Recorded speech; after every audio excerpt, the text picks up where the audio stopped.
ए सुनो, exercise 5.3 question number 19 यही ना है। क्या कह रहा है पढ़िए। बोल रहा है 200 लट्ठों के ढेरी के रूप में इस प्रकार रखा गया है। सबसे निचले वाली पंक्ति में 20 लट्ठे, उसके अगले पंक्ति में 19 लट्ठे, उससे अगली पंक्ति में 18 लट्ठे इत्यादि। देखिए आकृति 5.5। आकृति तो इसमें नहीं बना है, लेकिन आपके किताब में आकृति दिख रहा होगा ना। उसको देखिए ध्यान से जी कैसे लट्ठा। लट्ठा मतलब लाठी, मतलब एगो यहां रखा गया है, एगो यहां रखा गया है ना ऐसे। पहले पंक्ति फिर इसके सटे एक और लट्ठा रखा गया है, जैसा कि आप देख पा रहे होंगे, देख पा रहे हैं ना। फिर इसके ऊपर एगो लट्ठा बनाया गया है कुछ ऐसे करके, है कि नहीं। तो पहले नीचे वाला पंक्ति में 20 को लट्ठा है, उसके ऊपरी वाली पंक्ति में 19, उसके ऊपरी 18, ऐसे करके रखा गया है उसमें। ये 200 लट्ठे कितने पंक्तियों में रखे गए हैं, और 200 लट्ठों को इस प्रकार रखा गया है, तो 200 पंक्ति कितने कतार को बनाएगा। पहला कतार, दूसरा, तीसरा, चौथा, पांचवा, छठवां, सातवां, आठवां, कितने कतारों तक कितने कतारों में लट्ठे अट जाएगा। ठीक है। उसके बाद बोल रहा है तथा सबसे ऊपरी पंक्ति में कितने लट्ठे होंगे, मतलब सबसे लास्ट वाला पंक्ति जो सबसे ऊपर वाला होगा उसमें कितने पंक्ति होगा। ठीक ना, कितने लट्ठे होंगे। देखिए खूब आराम से देखिए सवाल को। चूंकि कुल लट्ठा कितना है बाबू, कुल लट्ठा कितना है, कुल लट्ठा बताओ 200। तो 200 क्या हो जाएगा पता है, एसएन का मान हो जाएगा 200। बोलो कुल योग, कुल लट्ठों की संख्या कितनी, 200। तो एसएन बराबर 200। चूंकि पहले पंक्ति में रखे गए लट्ठों की संख्या 20, यहां लिख रहे हैं हम थोड़ा सा, पहले पंक्ति में रखे गए लट्ठों की संख्या बराबर कितना बाबू, 20। फिर आगे बात करेंगे हम दूसरे पंक्ति में रखे गए लट्ठों की संख्या बराबर में 19, और फिर बात करेंगे हम तीसरे पंक्ति में रखे गए लट्ठों की संख्या बराबर में कितना, 18। ऐसे डस डस करके जाएगा तो हम करेंगे एपी, एक में 20 है, एक में 19 है, एक में 18 है, डैश डैश। कितने लट्ठों को सजा गया है, 200। ए का मान जरा मुझे बताओगे, डी का मान बताओगे, T2 माइनस में T1। आप मुझे बताओ T2 का काम कितना कर रहा है, और ना इस T1 का काम बराबर माइनस से कितना, 1। कोई दिक्कत किसी को, ए निकल गया। अब आप एन का बात पता करो, एन का मान पता करो। एन का मान पता करने का काम मतलब है जी उसमें कुल पंक्ति कितने हैं, कुल कितने पंक्ति में अटा है देखते हैं। तो एस एन बराबर में हो जाएगा n/2 इंटू में 2a प्लस n-1 इंटू में कौची बाबू डी। एस एन का मान आपका 200 है, n निकालना है तो n/2 रहेगा। 2a का मान 20 है, प्लस n-1 और डी का मान माइनस का 1 है। बताना 200 इधर आएगा तो कितना होगा, 400 बराबर में n इंटू में 20 दूना 40, माइनस का n और माइनस माइनस प्लस कितना 1। कोई दिक्कत है बताओ। गुणा करेंगे उसमें, किसमें गुणा करेंगे, 20 दूना 40, एक में n से माइनस n और माइनस माइनस प्लस, एक में 1 से 1। अब यहां होगा 400 बराबर में n इंटू में 40 से कितना 41, माइनस में कौची n। कोई दिक्कत। 400 बराबर में गुणा करेंगे तो 41n माइनस में क्या होगा n²। ऐसे ऐसे घुमाइए, 41n माइनस में n² बराबर में कितना 400। इसको सजा के लिखिए, पहले लिखिए आप माइनस का n², तब लिखिए यहाँ पे 41n, और तब लिखिए माइनस का 400 बराबर में कितना होगा 0। माइनस कॉमन ले लीजिए तो हो जाएगा n² प्लस में 41, नहीं, माइनस कॉमन लेंगे तो माइनस वाला प्लस वाला माइनस होगा ना।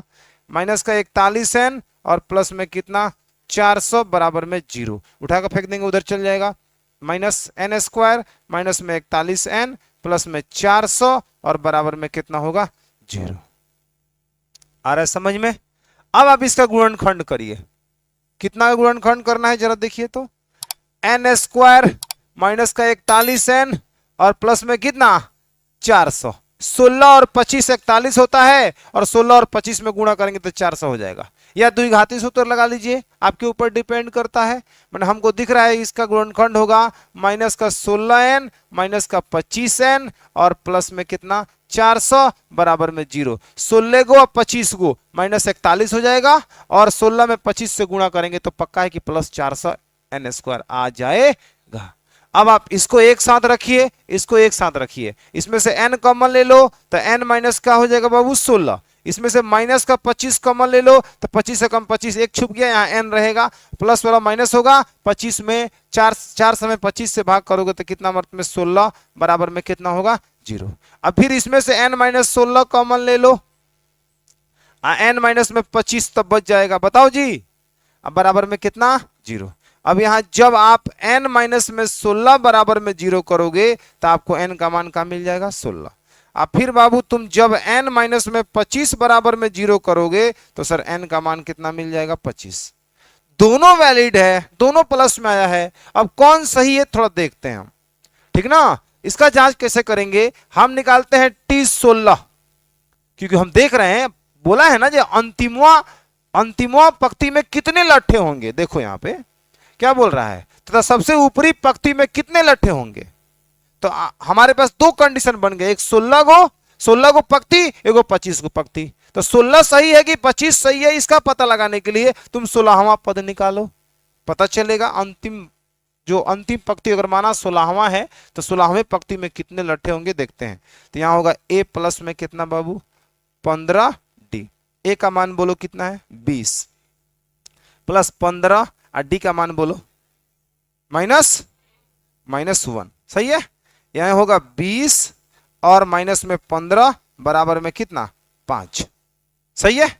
फिर निकालते हैं 25वां, पहले ओकरा बाद से कंपेयर करेंगे।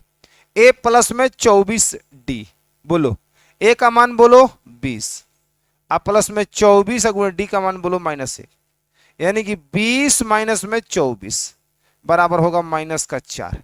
आप बताओ 25वां पंक्ति माइनस, आप ऐसा कहोगे का जो अंतिमवां पंक्ति में -4 गो लाठा होगा, कह सकते हैं। लाठी की संख्या माइनस में बोली जा सकती है नहीं, तो यह अमान्य है। क्या है अमान्य, तो हम कहेंगे तभी मान्य हो जाएगा। कैसे पता चला, क्योंकि अब पॉजिटिव है या निगेटिव हुआ इसलिए गलत हम मान रहे हैं। ऐसा नहीं है कि किसी एपी में माइनस में पद नहीं आता है, आता है, लेकिन यहां जो सिचुएशन है उसमें माइनस बर्दाश्त नहीं होगा, माइनस को निगलेक्ट कर दिया जाएगा। क्योंकि बोल रहा है 25वां, अगर उस लट्ठों के सजावट में अगर 25 को पंक्ति बन रहा है, अगर 25 सही है तो 25वां पद आपका पॉजिटिव आना चाहिए। ऐसा हम नहीं कहेंगे कि सबसे अंतिम पंक्ति 25 गो उसमें पंक्ति है और 25वां पंक्ति में -4 गो लट्ठा है, ये बात बिल्कुल गलत है।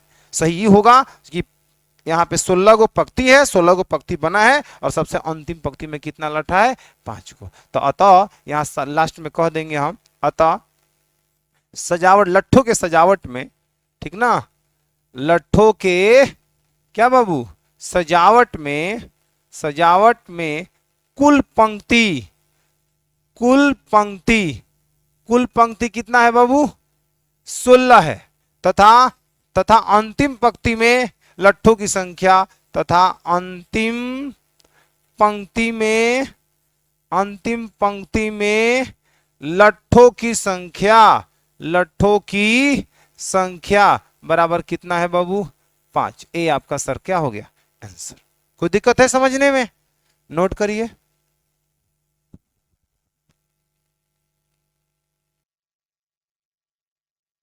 चलो देखो तो बाबू, लास्ट सवाल है इस चैप्टर का।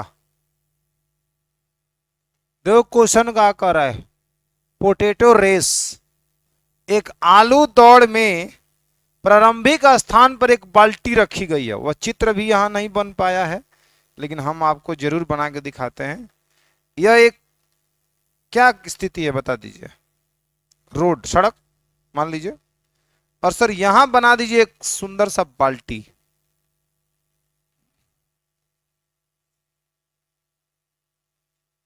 ठीक है, या, और यहां बना दीजिए एक लड़की।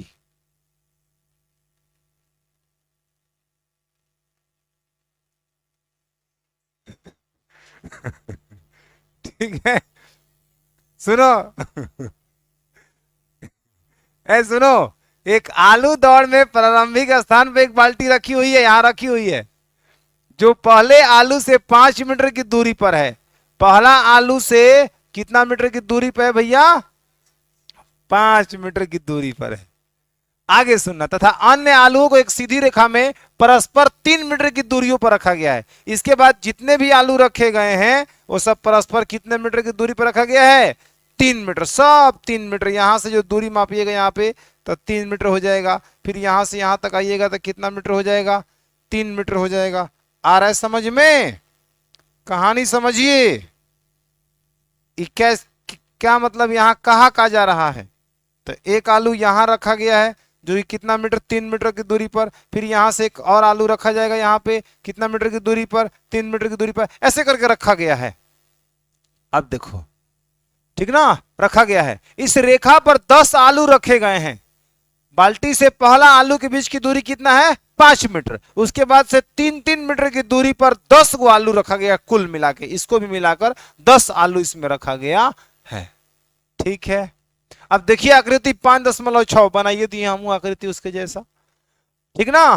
बोल रहा है प्रत्येक प्रतियोगी माने जो भी प्रतिभागी उसमें भाग लिए हैं, बाल्टी से चलना प्रारंभ करती है, निकटतम आलू को उठाती है, उसे लाकर वापस आकर दौड़कर बाल्टी में डालती है। फिर दूसरा आलू उठाने के लिए वापस दौड़ती है, उसे उठाकर वापस बाल्टी में डालती है। और वह ऐसा तब तक करती रहती है जब तक सभी आलू बाल्टी में ना आ जाए। इसमें प्रतियोगी को कुल कितनी दूरी दौड़नी पड़ेगी?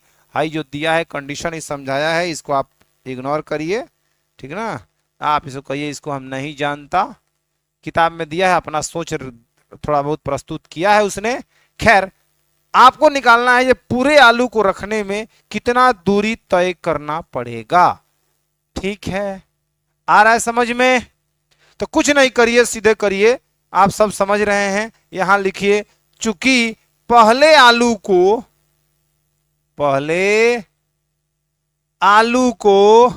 बाल्टी में रखने में तय की गई क्या बाबू? तय की गई दूरी क्या होगा? तय की गई दूरी किधर लिख दे? नीचे लिख दे। दूरी बराबर में बताओ, 5 मीटर जाना और 5 मीटर आना। कितना मीटर? 10। अब उसके बाद आओ, दूसरे आलू को बाल्टी में रखने में तय की गई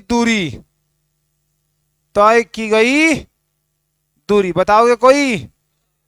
हाँ, अब यहां से जब चलेगी तो यहां से अब 5 फिर 3 मीटर की दूरी यहां से है, तो 5-3 कितना? 8 जाना और 8 आना, मतलब कितना होगा? 16 मीटर। एक और निकाल लीजिए ताकि एपी बन जाए। तीसरे आलू को बाल्टी में रखने में तय की गई क्या बाबू? दूरी बताओ तो कितना होगा? 8 में 3 जोड़ दो, 11 जाना, 11 आना, 11 दूना 22। अब कुछ मत करो, सीधे लिखो। इसलिए एपी बराबर में क्या होगा? 10, 16, 22 डैश डैश।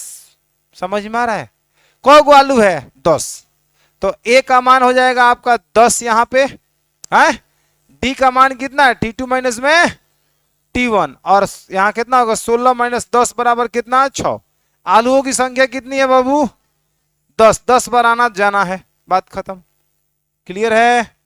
इसलिए लगा दीजिए SN बराबर में n/2 इंटू में 2a plus n minus 1 into D. बोलो S 10, तो यहां होगा 10/2 इंटू में 2 गुण ए का मान 10, आप प्लस 10 माइनस 1 का डी का मान कितना है? 6। यहां होगा 2 से 5 मर्त में 5, 10 अब प्लस 9 छक 54।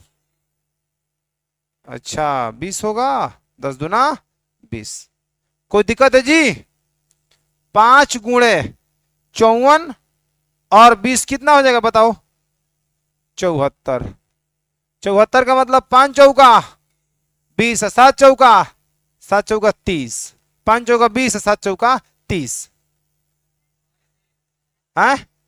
ओ 7 पचे ना है, 7 पचे 37, 370 क्या कहें मीटर। 370 मीटर 200 आलू को बाल्टी में रखने के लिए उस लड़की को 370 मीटर दूरी चलना पड़ेगा। इस सवाल देखने में बहुत बड़ा था लेकिन है बड़ी मासूम सवाल, है कि नहीं? एकदम बस क्या जरूरत है इस लड़की को इतना मेहनत करने का? चलिए नोट करिए।